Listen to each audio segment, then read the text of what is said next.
Foncière industrielle, les prédateurs et faux investisseurs seront écartés. Le secteur de l'industrie est un immense chantier, le foncier industriel ne l'est pas moins. Le ministre de l'Industrie ne manque pas de le souligner. Notre approche, dit-il, est de répertorier et de baliser les zones avant de les trier. Il fallait déjà, souligne-t-il, avoir une base de données qui tienne la route pour savoir au juste comment classifier les zones industrielles. Pas seulement. Il faut aussi classifier les projets éligibles à l'une ou l'autre zone.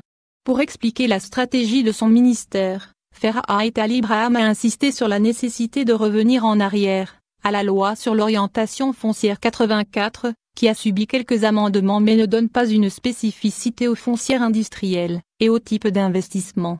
Selon lui, les structures chargées de gérer le foncier ont été changées 77 fois. La création de l'ANIREF qui n'a pas joué son rôle avec l'intrusion du pouvoir exécutif et le chevauchement des prérogatives, ont produit, affirme-t-il, une véritable forêt juridique et réglementaire. Mettant l'accent sur la difficulté de la tâche, le ministre estime qu'il fallait d'abord trier le foncier, pour lui donner ensuite l'encadrement juridique. Parfois, indique-t-il, ce sont les situations qui imposent un cadre juridique.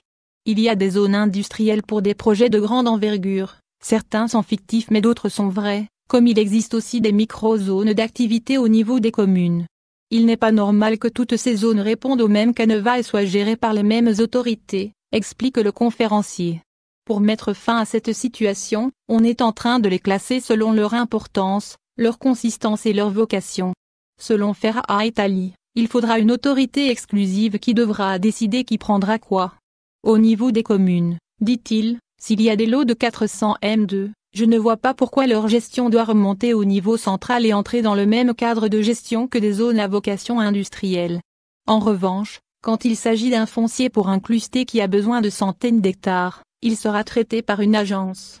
C'est pratiquement l'ANIREF mais dans sa nouvelle mouture, annonce le ministre qui n'a pas manqué de critiquer l'ancienne gouvernance, qui avait permis à beaucoup d'investisseurs d'utiliser le foncier comme une passerelle vers le crédit bancaire.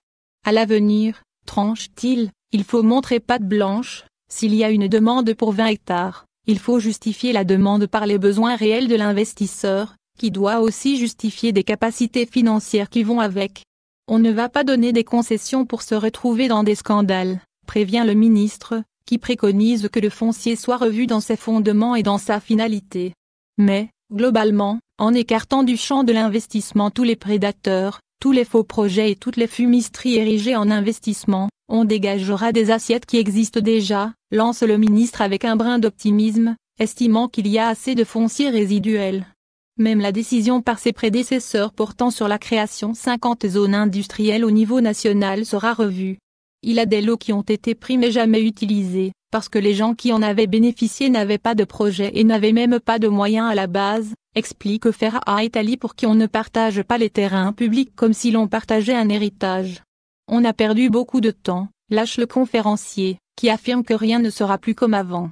Il exige désormais des garanties. S'il n'y a pas de garantie que le projet est vrai et qu'il sera exécuté dès la réception du terrain, ce n'est pas la peine de faire la demande, annonce le ministre pour qui l'étude technique sur quelques pages n'est pas un gage de réalisation. Concernant les jeunes porteurs de petits projets, le problème ne se pose pas.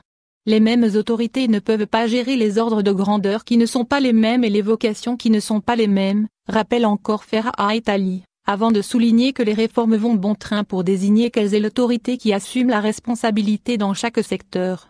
Il faut définir les responsabilités, dit-il. Quand on responsabilise les gens avec des textes précis, on leur donne les pouvoirs qui vont avec cette responsabilité, précise-t-il.